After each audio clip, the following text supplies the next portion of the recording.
आराध्य अरिहंत प्रभु के चरणों में अनंत अनंत आस्था के साथ वंदन।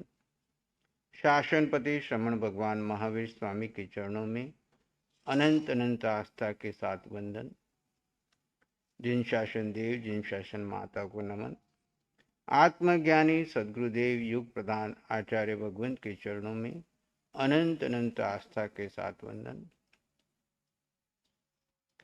आत्मप्रिय मुनिवृंद, आत्मार्थी साधक साधिकाओं, तत्वार्थ सूत्र के माध्यम से तत्व ज्ञान कर चिंतन चल रहा है, जिसे अरिहंत परमात्मा फरमाते हैं कि तत्व का बोध हो जाए, तत्व को समझ लो और तत्व को जीने लग जाओ तो जीव मुक्ति का अधिकारी बन जाता है और उसमें स्थिरता ले आए तो वह यहाँ पर भी उस मुक्ति का सुख का अनुभव करता है और सर्व कर्म क्षय कर वह सिद्धशिला का अधिकारी बनता है। द्वितीय अध्ययन में जीव प्रकरण का विषय चल रहा है। जीव के भावों के बारे में जाना। जो अन्य द्रव्यों में जो भाव नहीं पाए जाते हैं वो असाधारण भाव जीव में होते हैं। जड़ और जीव में भेद कैसे करें? तो पहले भाव की अपेक्षा से कि जीव में भाव हैं, अजीव में भाव नहीं है। कर्म के अधीन भाव के 5 भेद कर दिए। जैसे कर्म उदय है, औपशम है, क्षयोपशम है या क्षयिक है या पारिणामिक भाव है। पारिणामिक भाव जीव में हर समय रहते हैं, चाहे वो सिद्धशिला में जाए चाहे वो संसार में रहे। लेकिन बाकी के जो 4 भाव है वो कर्म की अवस्थाओं के आधार में। दूसरा लक्षण क्या पहचाने जड़ और जीव का भेद करते हुए? क्योंकि भगवान ने हमको एक ही ज्ञान दिया कि अगर तुमको भेद ज्ञान समझ में आ गया और भेद ज्ञान का प्रयोग शुरू कर दिया तो तुम्हारी मोक्ष यात्रा शुरू हो जाएगी। तुम 32 आगम पढ़ लो, सुन लो, रट लो, लिख लो, प्रवचन दे दो, लेकिन अगर उसका भेद करना नहीं आया तो भगवान की दृष्टि से तुम पुण्य कर्म उपार्जन कर लोगे, लेकिन क्षय की जो धारा चलनी चाहिए वो भेद ज्ञान से शुरू होगी। तो भेद ज्ञान के लिए पहली बात भाव का अंतर। अजीव में कोई भाव नहीं है, जीव में भाव है। नंबर 2 लक्षण।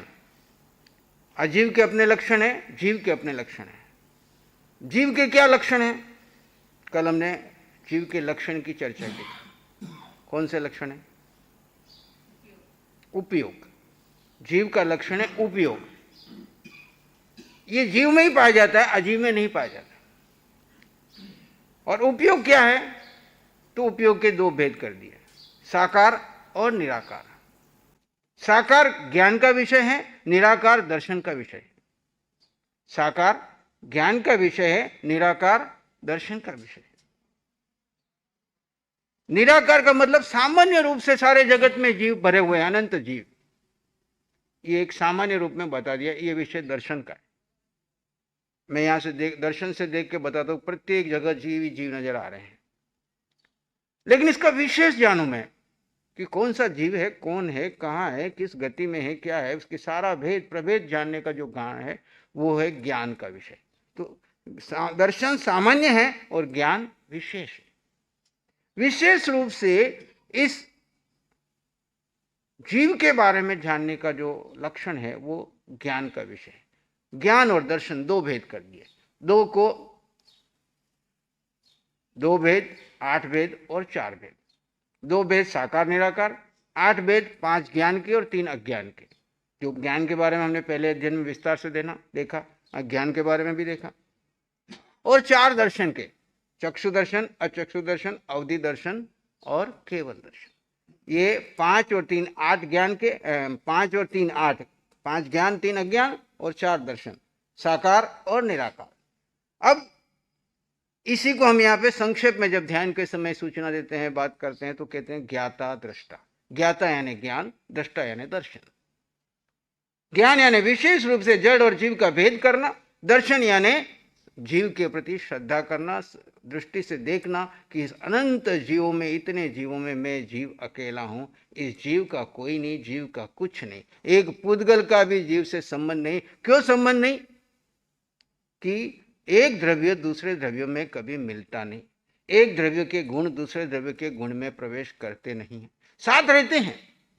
जैसे आप एक घर में 10 सदस्य साथ रह रहे हैं, पर हर एक का जीव अलग अलग यूनिक है, हर एक की वृत्तियां अलग है, हर एक के कर्म अलग है, फिर भी किसी संयोग से एक छत के नीचे रह रहे हैं, एक दूसरे की देह का सहयोग दे रहे हैं, लेकिन जीव अपने आप में अकेला है। इसी प्रकार जड़ और जीव दोनों एक देह में रह रहे हैं, इस साकार देह में रह रहे हैं, इस आकार में रह रहे हैं, पर अंदर रहने वाला निराकार जीव बिल्कुल अलग है। एक भी जड़ का गुण कभी लेता नहीं, कभी जड़ में प्रवेश नहीं करता। एक पुद्गल भी उसका नहीं और एक पुद्गल के ऊपर भी उसका अधिकार नहीं, क्योंकि जीव द्रव्य ही स्वतंत्र है और जीव का गुण है ज्ञान और दर्शन। ज्ञान और दर्शन के कारण वह स्व पर प्रकाशक है।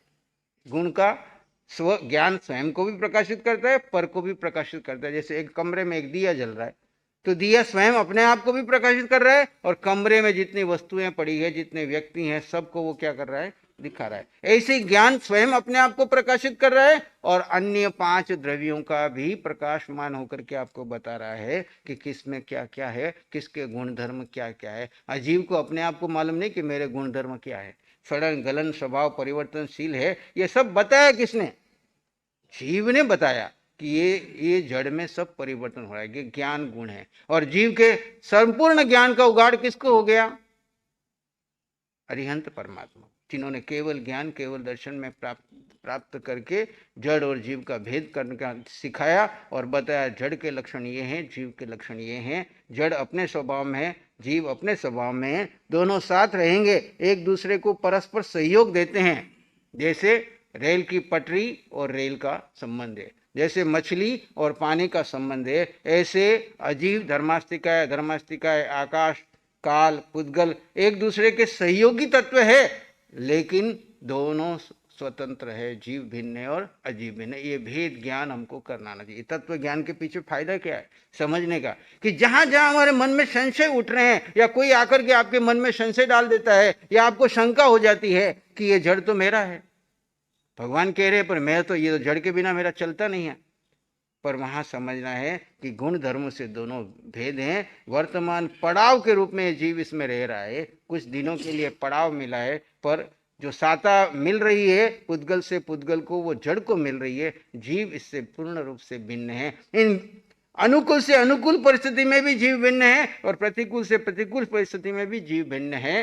ये अवस्था का अनुभव ज्ञान लेना है। यहाँ पे हमने तत्व में सुना और फिर प्रयोग करके इसको क्या करना है, जब भी ऐसे कर्म उदय में आए, अनुकूल आए या प्रतिकूल आए, साता वेदनी आए या असाता वेदनी आए, इस साता और असाता में सुख नहीं है। साता और असाता दोनों शरीर से जुड़ी हुई है, सुख इससे भिन्न है, क्योंकि पुद्गल का गुण सुख नहीं है। पुद्गल पुद्गल को साता और असाता दे सकते हैं, पर जीव का स्वभाव सुख है। अष्ट गुणों की संपदा जीव में है, वो आगे और हम चर्चा करेंगे।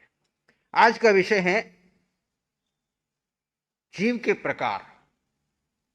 पहले भाव, फिर उपयोग, लक्षण, अब जीव के प्रकार। जीव के प्रकार का मतलब हम जीव को पहचाने कैसे। अनंत जीव है दुनिया में, उन सब जीवों को कैसे पहचाने? तो उसके लिए सूत्रकार ने एक सूत्र दिया, सूत्र क्रमांक 10 में, संसारिणो मुक्ताश्च। संसारी और मुक्त अवस्था के भेद से जीव 2 प्रकार के हैं। समग्र जीवों को 2 भागों में बांट दिया। अनंत जीव है, एक एक को कैसे अलग अलग करें, तो वहां पे बता दिया संसारी और मुक्त। मुक्त यानी जिन्होंने अपना कार्य सिद्ध कर लिया, सर्व कर्म क्षय करके सिद्ध शिला में जाकर विराज गए, एक भी कर्म यानी कार्मण शरीर उनके साथ नहीं है, वो मुक्त जीव। और संसारी कौन? जिसके साथ शरीर लगा हुआ है, जिसके साथ में कार्मण शरीर लगा हुआ है, औदारिक शरीर, वैकृत शरीर, जो भी जिसको जिस गति में जो शरीर है वो शरीर मिले हुए हैं, तो वो शरीर सहित कर्म सहित जो है वो संसारी, और कर्म रहित शरीर रहित वो है सिद्ध। 2 भेदों में बांट दिया। संसारी जीव कर्म और शरीर से युक्त होते हैं, मुक्त जीव कर्म और शरीर से रहित होते हैं। भेद पर्याय विशेष के सद्भाव असद्भाव की दृष्टि से है, अर्थात संसारी जीव संसार रूप पर्याय वाले तथा मुक्त जीव संसार रूप पर्याय से रहित होते हैं। संसार द्रव्य और भाव बंध का संकुल है। संकुल समझते ना, जैसे एक संकुल में हम यहाँ पर बैठे हैं, ऐसे संसार क्या है? संसार एक पूरा बड़ा संकुल है, और इसमें क्या है? द्रव्य और भाव रूप से हम बंधे हैं, द्रव्य रूप से और भाव रूप से, जिसमें कर्म दल का विशिष्ट संबंध द्रव्य बंध से। जो कर्म है वो द्रव्य बंध में बांध के रखें, और भाव बंध क्या है? बोलो। द्रव्य से तो आप एक दूसरे के परिवार में बंधे हुए हैं, कर्मों के कारण मिले हुए हो, शरीर के कारण किसी का आपस में संबंध है, लेकिन भाव रूप से किससे बंधे हुए हो? बोलो, कौन से भावों ने आपको इस संसार में बांध के रखा? रोज प्रवचन में सुनते हुए, नई बात नहीं है। क्षमिक। और यहां पे बताया भाव रूप से बंध राग और द्वेष। किसके कारण बंधे हैं? राग और द्वेष। पहला तो अज्ञान, मिथ्यात्व, जड़ और जीव का भेद ही नहीं जानते, और जड़ और जीव का भेद जान लिया फिर भी हम बंधे हैं। जड़ और जीव का भेद जान लिया, समझ लिया, फिर भी हम बंधे हैं। तो किसके कारण बंधे हैं? राग के भाव। इसीलिए राग की दवाई क्या है? राग की दवाई क्या है? राग को मिटाना है तो उसकी दवा भगवान ने बता रखी है। तीव्रता से अगर आपको मुक्त होना है, जड़ और जीव का भेद तो बेस हो गया, राग की दवाई क्या है? कोई बोल रहा है? बोलो। पिंड को पराया मानना। और राग की दवाई है वैराग्य। राग की दवाई क्या है? आप जितना वैराग्य में आओगे उतना आपका राग और मोह टूटेगा। मोह तोड़ने की तरीका है वैराग्य। वैराग्य क्या है? वैराग्य जगत से उदासीन होकर भागना नहीं है। वैराग्य है कि इस जीव के अलावा इस जगत में मेरा कुछ नहीं, कोई नहीं, जीव अकेला। ये सारे संबंध हैं इस जड़ से जुड़े हुए हैं, पुद्गल से जुड़े हुए हैं, कर्म से जुड़े हुए हैं। जीव का कोई नहीं, जीव अकेला था, अकेला है, अकेला ही रहेगा। जितने भी लोग इस राग कर रहे हैं, मुझ जीव से कोई राग नहीं कर रहा है। राग किससे कर रहे हैं? सब इस देह के माध्यम से उनको जो जो अनुकूलताएं मिलती है उसके कारण वो आपसे राग कर रहे हैं। आप आज उनके आप प्रतिकूल हो जाओ। आज आप घर में जाके प्रयोग करो कि जो वो बोले उसके, जो आपका रागी हो उसके बोले बिल्कुल उल्टा विपरीत करना, सब नाटक करके 100%, बिल्कुल 100, खाली दिखना नहीं ये नाटक कर रहा है, अंदर से पूरा 100% नाटक करना है कि बस ये आदमी इनके लिए बिल्कुल बेकार हो गया,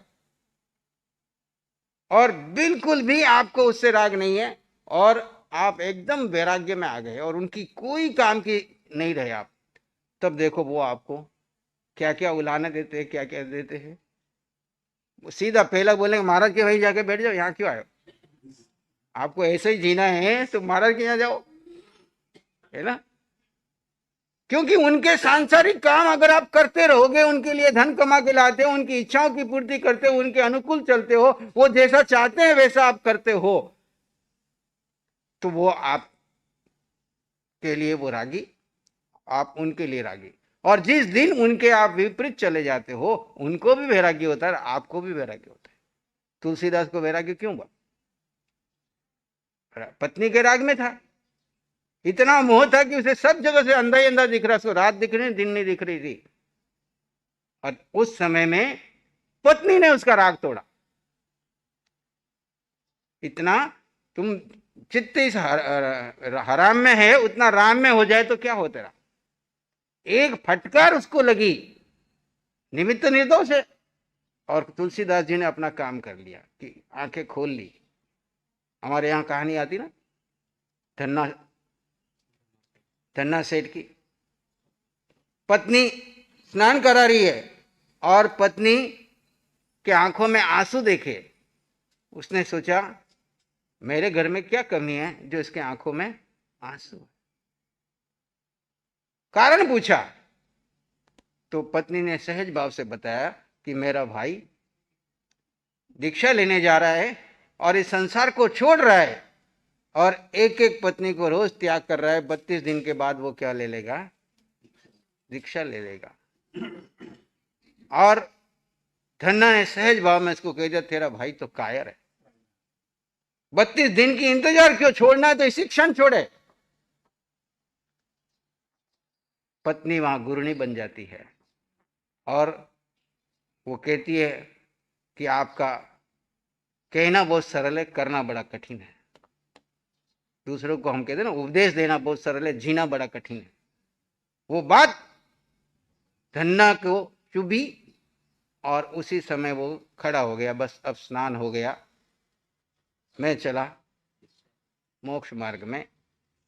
वो अब बहुत उसको अनुनय भी नहीं हो रही है, लेकिन वो कहता है नहीं, अपनी गलतियां मांग रही है सभी पत्नियां, राग में फंसाने की कोशिश कर रहे हैं। वो कहता है नहीं, आप सब हमारे गुरु स्थान पे हो, मुझे जगा दिया, मैं सोया हुआ था, आया था किस लिए और लग गया मैं किस में, मुझे अधिकार क्या है जब तक मैं स्वयं नहीं निकलूं दूसरे को कहने का। और उसी समय चल पड़े। भगवान के 14,000 साधु और 36,000 साधुओं में उत्कृष्ट नाम आता है तो धन्ना अणकार का आता है। इतनी उत्कृष्ट साधना की उन्होंने। अनुत्तर विमान में गए और एक भव करेंगे और मोक्ष चले जाएंगे। धन्ना और शालिभद्र की हमारे यहाँ कहानी है कि इतनी सारी रिद्धि सिद्धि होते हुए भी ठोकर मारी और निकल गए, यानी कि उस पुद्गल में कहीं अटके नहीं। हम कितने पुद्गल हैं, हमारे पास कितने अटके हुए हैं, रोज घर से ठोकरें पड़ रही, रोज व्यापार में ठोकरें पड़ रही, फिर भी हम उसी में आ सकते हैं। हमको लगता है कि ये पुद्गल हमको सुख देंगे, हमको सुख देंगे, परिवार को सुख देंगे, जिसमें सुख है ही नहीं, वो सुख दे ही नहीं सकते। ये आसक्ति किसी भी निमित्त से टूट जाए, उस निमित्त को गुरु बना लेना। निमित्त हमारे लिए मार्गदर्शक बन जाता है।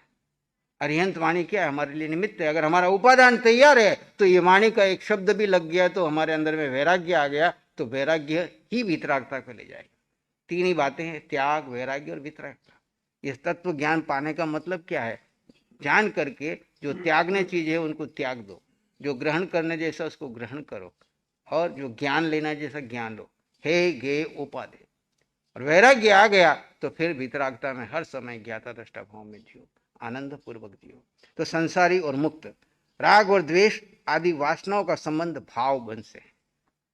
वासनाओं का संबंध भाव बन से है। इस प्रकार नरक, तिर्यंच, मनुष्य, देव गति रूप संसार में अष्ट कर्मों बंधे राग, द्वेष, क्रोध, मान, माया, लोभ में आसक्त बार बार जन्म करते हुए संसरणशील, परिवर्तनशील रहते हैं, वे संसारी जीव कहलाते हैं।